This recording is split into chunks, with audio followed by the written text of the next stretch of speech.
디모데전서 5장 21절부터 보겠습니다. 21절부터 23절까지 한번 해보겠습니다. 나는 앞에서 설명하게 되었다. 그 하나님 예수 그리스도와 그 택함 받은 천사들과. 왜냐하면 너는 이것들을 지켜야 한다. 선입관 없이 편파적인 것을 통해 아무것도 만들지 말라. 행이 아니라 해.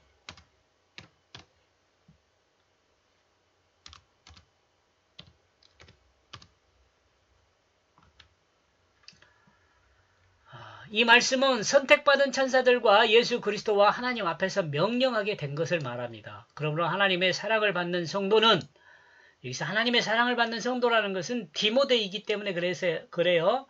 이 말씀을 받는 자가 디모데로 돼 있어요. 그러니까 그런 거예요. 하나님의 사랑을 받는 성도는 그러니까 누구예요? 나와 여러분이죠. 선입관 없이 이 말씀을 지켜야 한다고 말씀하고 있습니다. 선입관 없이. 우리는 주어지는 시간과 공간 안에 채워진 여러 가지 사건들이나 이런 것들을 물론 지식을 통해서 지혜롭게 대하기는 해야겠죠. 근데 먼저 알고 있는 것을 마치 알고 있는 것이 전부인 것처럼 행하게 되면 이걸 선입견이라 그러죠. 선입견이라는 것은 새로운 시간이잖아요. 새로운 시간이 주어졌다는 것을 늘 인식해야 돼요. 그리고 이 시간에 대한 주권은 하나님께 있다는 것을 인식해야 돼요. 이게 좀 엉뚱한 이야기 같지 않고 어려운 이야기 같지만 이 새로운 시간이 더해진 우리가 기초적으로 알고 있는 지식에 새로운 시간이 더해졌다는 것을 인식한다면 선입견으로 모든 것을 결정해버리지는 않겠죠. 그러니까 어떤 것이 주어지면 시간이 흘렀다는 것을 인정해야 돼요. 그러니까 변화할 수 있다는 것을 인정해야 돼요. 그러니까 새롭게 조심스럽게 접근해야죠. 선입견, 이건 나 알아. 이렇게 가는 것이 아니라. 그리고 편파적인 것으로 아무것도 이게 편파적인 것으로는 아무것도 하지 말라고 명하고 있습니다. 선입견으로 하지 말 것, 편파적으로 하지 말 것, 하지 말아야 할 것. 이것은 제가 생각할 땐 지도자가 첫 번째로 피해야 할 덕목이라고 생각합니다. 편견. 이 두 개지 합하면 편견이죠.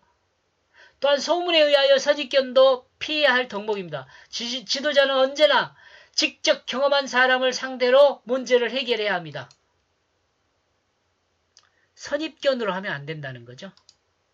편파적으로 하면 안 돼요. 선입견과 편파의 중심은 누가 있어요? 자기 지식이 있잖아요. 자기가 경험한 것이 모든 것일 수는 없거든요. 여러분 그렇잖아요? 자기가 경험한 것이 모든 것이, 자기 지식이 모든 것이 될 수는 없어요.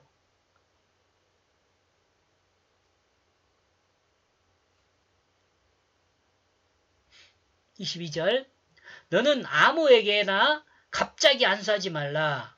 너는 다른 여자들의 죄를 간섭하지 말라. 너는 너 자신을 청결하게 하라. 여기서 너는 누굽니까? 하나님의 사랑받는 자죠. 그리스도인이죠. 성도죠. 또한 교회 지도자일 수 있어요.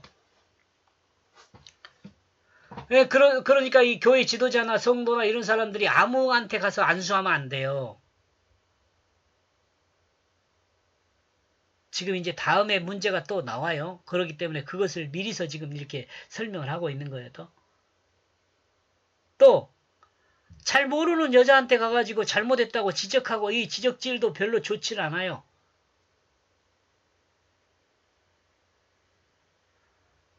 그 상황을 보지도 않았잖아요. 그 사람에 대해서 알지 못하잖아요. 근데 어떻게 가서 죄를 지적해요? 근데 지금 갑자기 아무한테나 가서 안수를 한다든가 또 모르는 여자한테 가지고 죄를 지적한다든가 이런 것은 뭐냐면 자신의 청결을 유지하지 못하게 해요. 자신의 청결을 유지하지 못하게 한다 이거죠. 그러므로 지도는 아무에게나 갑자기 안수하는 것을 금해합니다. 또한 지도자는 알지 못하는 여자에 대한 죄를 간섭하지 말아야 합니다. 이것이 자신을 청결하게 하는 지키는 것입니다. 정확한 이해가 되지 않는 이해되지는 됐는지는 모르지만 교회의 감독은 세속의 여자를 교회의 기준으로 판단하고 간섭해서는 안 된다는 것을 드러낸다고 봅니다. 세상 사람은 교회의 기준에 들어있지 않죠. 교회법으로 세속을 간섭해서도 안 돼요. 교회법으로. 교회법은 구원받은 사람들에 대한 법이고 세속은 구원받지 못한 사람들이 섞여 있잖아요. 만약 이것이 사실이라면 성경은 교회 안에 있는 그리스도인이 된 여성과 세속 또는 이방 여성을 구분하고 있는 것으로 생각해 볼 수 있습니다. 또한 생각하면 세상에 있는 여인들이나 세상 사람들은 그냥 버려둔다고 생각하면 되죠. 교회와 세속은 질서가 다르기 때문에 법이 다르기 때문에 목사는 자신의 지식으로 세속에 끼어들면 안 된다는 것을 드러냅니다.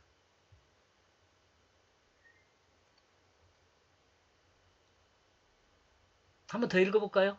교회와 세속은 질서가 다르기 때문에 법에 따르기 때문에 교회는 교회법을, 세속은 세속법을 따르기 때문에 목사는 자신의 지식으로 세속에 끼어들면 안 된다는 것을 드러낸다고 봅니다. 우리 주의해야겠죠. 세속 또는 이방은 전도 대상은 되지만 마치 교회 안에 그리스도인처럼 안수하고 죄를 간섭하는 것은 감독 자신의 청결을 유지하지 못하게 한다는 것을 가르치고 있습니다. 23절 너는 더 이상 물 마시는 사람이 되지 말라. 그럼에도 불구하고 너는 포도주를 조금씩 공급하라.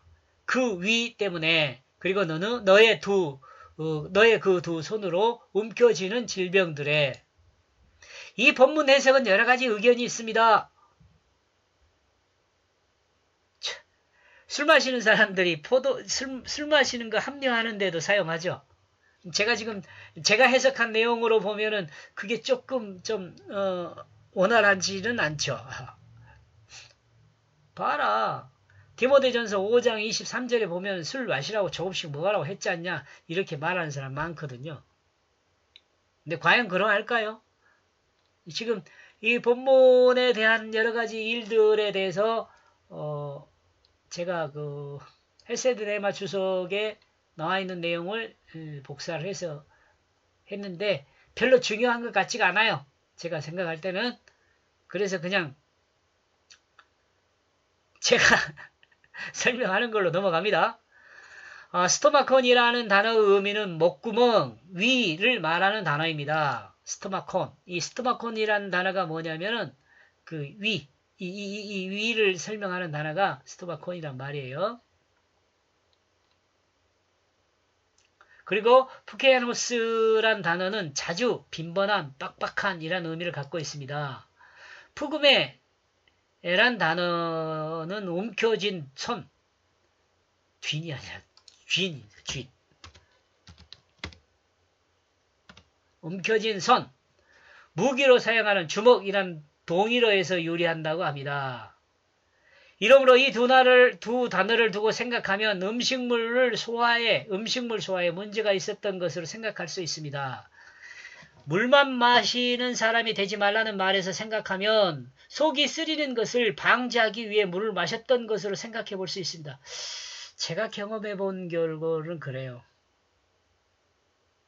어릴 때 배고프면 물 마셨다 그러잖아요. 저는 그런 적은 없습니다. 저는 그런 적, 수도가에 가서 물 마시고 그런 적은 없습니다. 근데, 그런 이야기 많이 하잖아요. 배고프면 배 움켜쥐고 수도가에 물로 배 채웠다고. 배고픔을 말하는 것인데, 여기서는 속 쓰리는 것을 말하지 않을까, 그런 생각을 하는 거죠.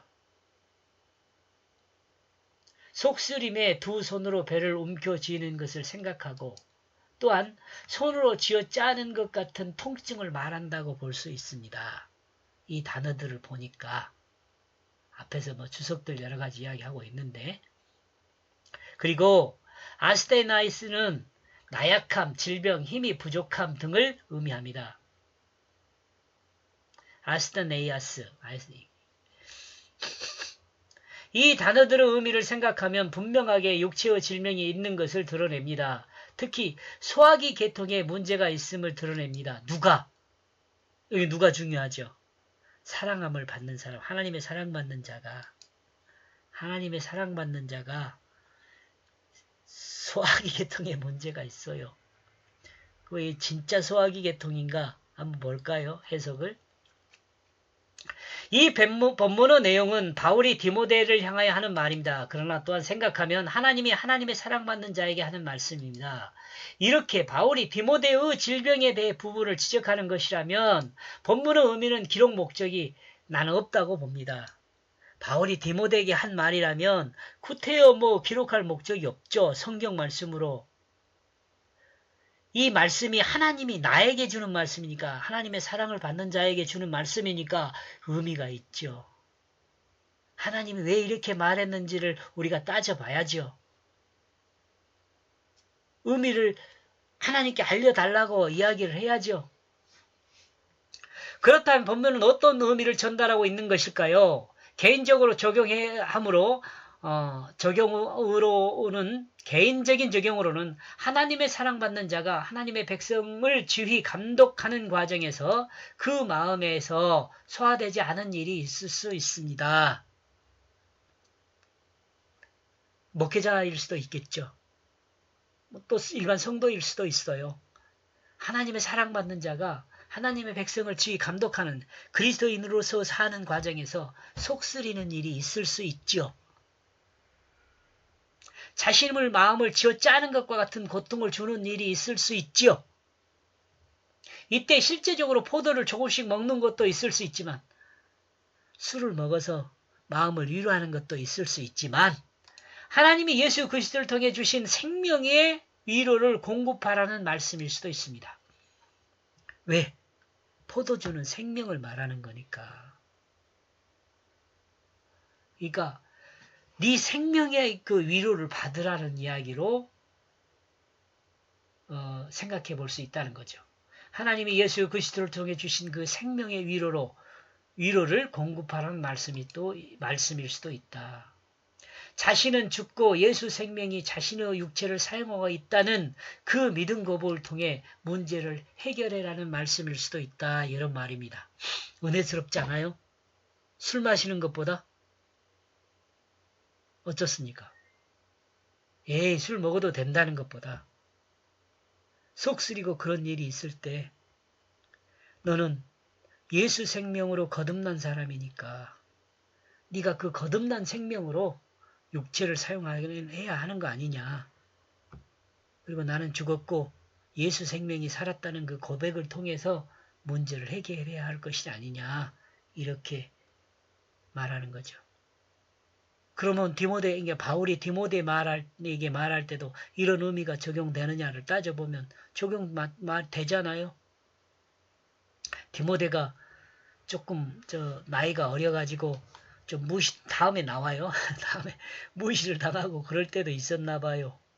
그러면 그럴 때 술 마시고 문제 해결해라 그 말이 아니라 너는 예수 생명으로 거듭난 사람이 아니냐. 너는 그 생명 자체로 문제를 극복해 나가야 한다. 이 말을 하지 않았을까요? 저는 그렇게 생각합니다. 그리고 공적으로 생각하면 물만 마시지 말라는 것은 이제 여기는 조금 더 진도를 나갑니다. 깊이를 좀 더 더하는 거예요.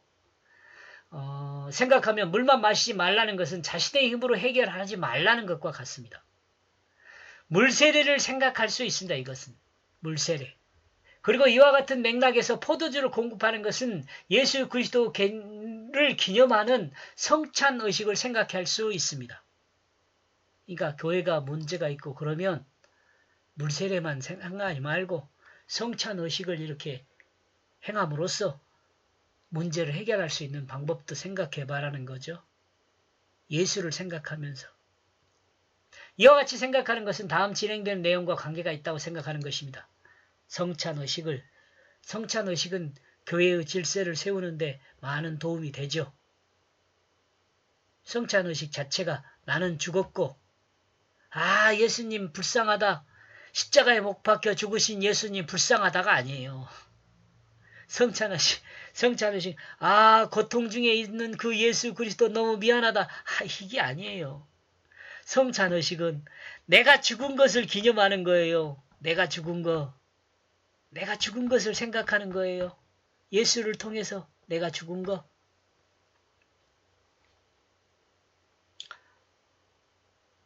의미를 생각하면서 한번 묵상해 봤으면 좋겠어요. 좀 미심쩍으면 이 끝부분 다시 한번 들으세요. 23절인가요? 23절 부분. 고맙습니다.